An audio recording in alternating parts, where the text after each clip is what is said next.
Yep. Let me show you.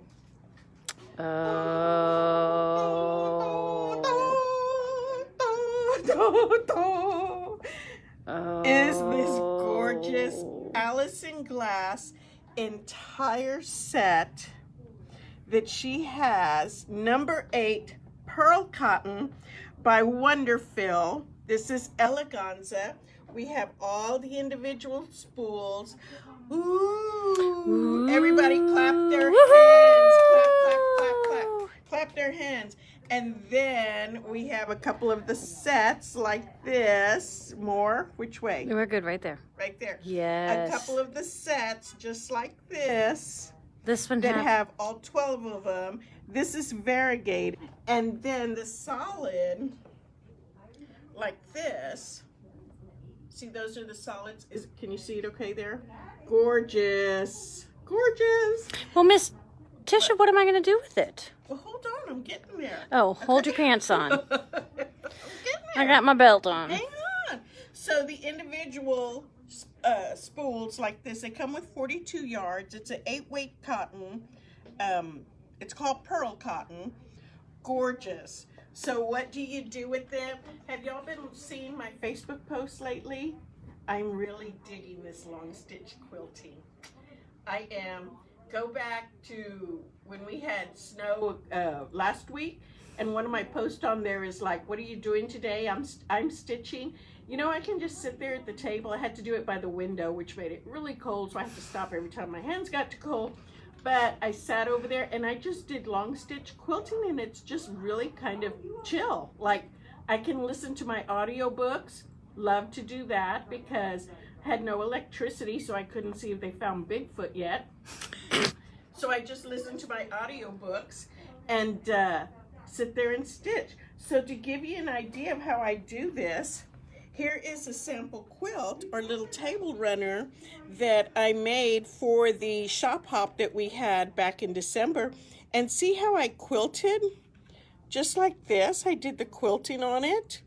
And it's called long stitch quilting because you're aiming for longer stitches rather than doing the little tiny stitches like you think of.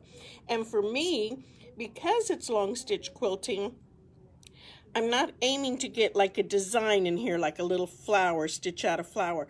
I'm just going along the seam lines, just along the seam lines.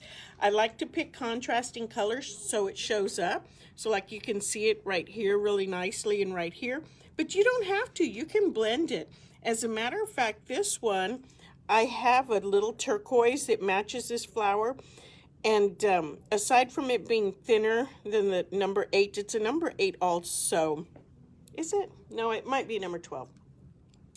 Aside from it being finer, the color blended a little bit too well for me. So I think what I might have actually done with this one was done a black, because then it would have tied in with my binding. Because, you know, I have the stripe binding.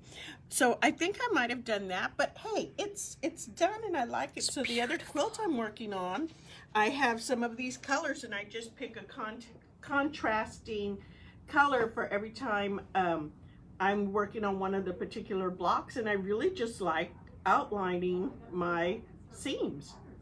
It's beautiful. And you can just do it. So Lori's also doing one. Come over here. Oh. Come this way. Walk this way. Look at how long Tisha's hair's gotten. The highlights are really pretty. Natural. Yeah, natural. Natural. Au naturel. Au naturel. So, look, this is what Lori has done. You can see it up here.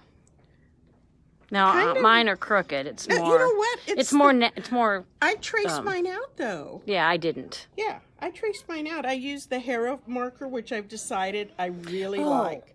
Because that marks. Yeah, because it just creases the fabric and it stays. It doesn't blend and go away. Bye, Brandy. Bye. Okay, so see right here, she's just adding a little bit of stitching, which I think is so much fun. I love that. Yeah. And so she's got a number 8 also, her thread. And you don't have to do it perfectly. That's kind of what I like about it. It's kind of loose and fun. Kind of a natural thing. It is kind of a natural. Somebody had a question. Well, someone had a question about, do you use a hoop when you do your long stitches? No. Actually, I tried sitting down at the sofa and using a hoop, but you know what? My hand hurts too much holding the hoop like this.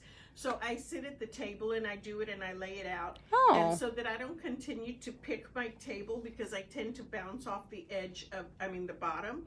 I just put one of those small cutting mats that I had from, you know, how you just seem to accrue things. So I have a small cutting mat underneath there. Now, most of the time I have one hand on the bottom and one hand on the top. But then, and I do that while I'm working this way because it's very comfortable for me to work from right to left when I'm stitching. And then when I'm working from right to left, on the particular one I'm doing right now, then I have to go up and then I go left to right and then down. Well, I was turning, when I did the table runner, I was turning everything, turning it every time I needed to go a different way. I have finally taught myself to sew in all four directions without moving, because now I'm working on a quilt and you can't continue to move it over and over. So when I'm working from right to left, I'm able to go down, pick up, and you know, do a stitch and a half or 2 stitches at a time. But when I'm working in the other directions, I'm going down, pulling, going up, pulling, going down, pulling. But you know what? It's relaxing for me, so I don't really care. And I'm not even trying to see how fast I'm going or how much I've gotten done. I just do it. So that's how I work. Very cool. The hoop doesn't work for me because it hurts my hands Okay. to sit there and hold it for too long. And then it's very hard to work when you have a border collie, a mini Aussie, a fat cat on your lap, an old man cat who is 17 and he is the king. We can't, you know, everybody else can get thrown off the couch, but not him. He's my baby. And so, yeah, it's hard to work when you have all 4 of them on you and they all tend to want to be on me at the same time. Yeah. Okay. Okay. Okay. Thank you. Yes. I'm full of answers today.